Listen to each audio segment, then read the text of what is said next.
Hello guys, welcome to Code from Scratch. In the previous video we have seen how to install how to use online compiler. In this video I am going to explain this program. Let's understand the C++ program step by step.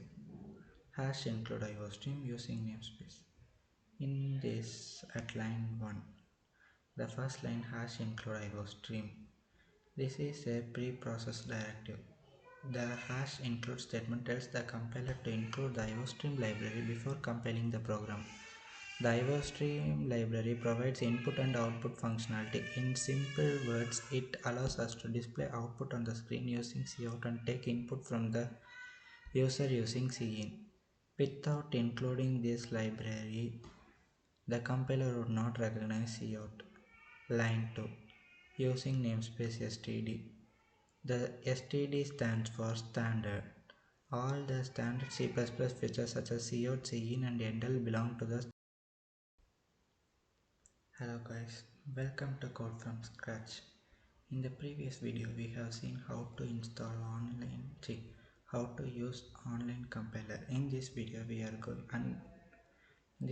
I am going to explain this program. Let's understand the C++ program step by step. Hash include IOStream using namespace. In this at line 1, the first line hash include IOStream. This is a pre-processed directive.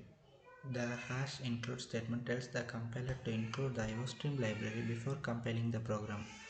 The IOStream library provides input and output functionality. In simple words, it allows us to display output on the screen using cout and take input from the user using cin.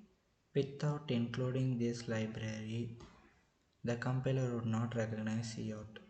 Line 2. Using namespace std.